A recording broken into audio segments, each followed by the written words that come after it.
Kasih karunia. Sungguh suatu hak istimewa untuk memberitakan Injil Allah, sebuah pesan yang membawa serta semua otoritas Allah surga dan bumi. Sungguh suatu hak istimewa untuk memberitakan Injil yang adalah Injil Kristus, sebuah pesan yang menyampaikan pribadi dan karya mulia Anak Allah. Sungguh suatu hak istimewa untuk memberitakan pesan yang adalah Injil damai sejahtera, sebuah pesan yang menceritakan tentang rekonsiliasi, dan sungguh suatu hak istimewa untuk memberitakan Injil kasih karunia Allah. Dari penyebutan pertamanya dalam Kejadian 6 ayat 8 hingga seluruh Alkitab, hingga penyebutan terakhirnya dalam ayat terakhir Wahyu pasal 22. Kasih karunia terlihat di halaman-halaman firman Allah dan senantiasa menandai cara Allah berurusan dengan umat kita yang memberontak dan hancur. Newton benar menyebutnya luar biasa. Kasih karunialah yang membawa Tuhan Yesus dari surga. 2 Korintus 8 ayat 9. Kasih karunia menuntunnya untuk merasakan maut bagi semua orang. Ibrani 2 ayat 9. Kasih karunia telah mendatangkan keselamatan bagi kita. Efesus 2 ayat 8. Pengampunan. Efesus 1 ayat 7. Dan pembenaran. Roma 3 ayat 24. Mengingat bahwa kita yang di masa lalu adalah anak-anak murka dan anak-anak durhaka, telah dijadikan anak-anak Allah, seharusnya mendorong kita untuk bertanya kepada Allah, seperti Rut kepada Boaz, "Mengapa aku mendapat kasih karunia di matamu?" Rut 2 ayat 10. Dan Rasul Paulus menambahkan pada kesaksiannya kata-kata ini. Maka ini merupakan bagian dari tanggung jawab kita dalam pekerjaan Injil. Jika kita gagal menyampaikan kasih karunia Allah dalam pemberitaan Injil kita berisiko menyampaikan Injil yang menyimpang dan membingungkan. Keseriusan hal ini dapat dilihat dalam surat Galatia, sebuah surat yang awalnya kurang memiliki salam kasih sayang atau pujian apostolik.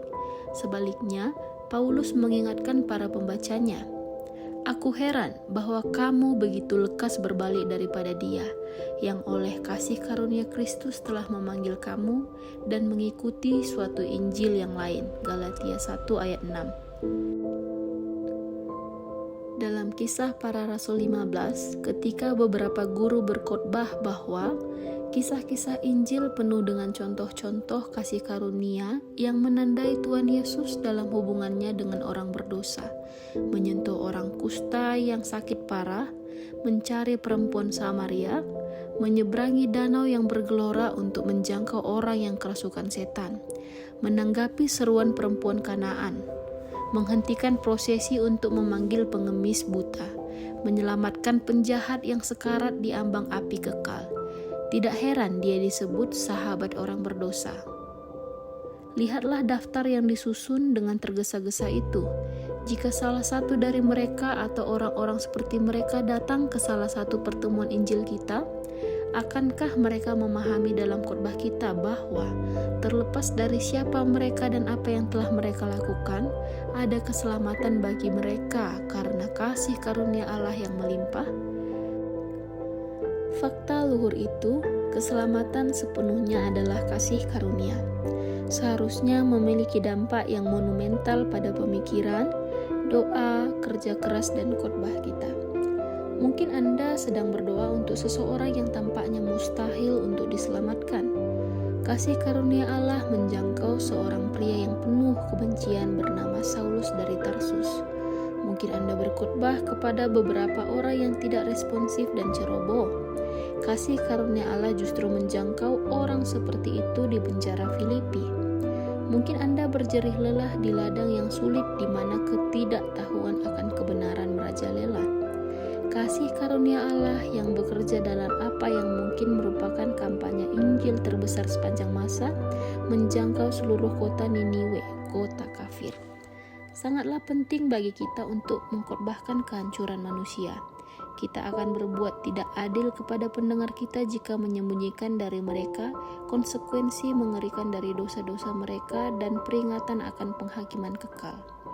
Namun, agar kita tidak terbukti bersalah karena menambahkan sesuatu pada pesan tersebut, kita perlu mengkorbankan pesan kasih karunia Allah, kesediaannya untuk menyelamatkan setiap orang berdosa yang bertobat dan percaya kepada Tuhan Yesus Kristus. Pemaparan kita yang cermat tentang keberdosaan, ketidakberdayaan, dan keputusan kondisi manusia harus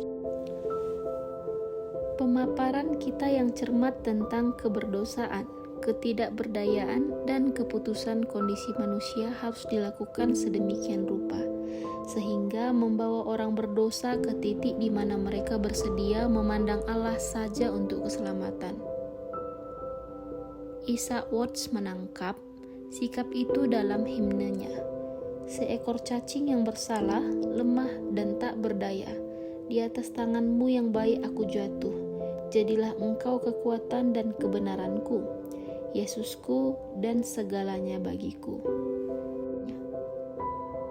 Marilah kita memastikan bahwa dalam seluruh pemberitaan Injil kita berhati-hati untuk mewartakan anugerah Allah kita yang kaya, tak layak diterima, dan tak tertandingi dalam memberikan putranya untuk mati dan dalam menawarkan pengampunan kepada orang berdosa.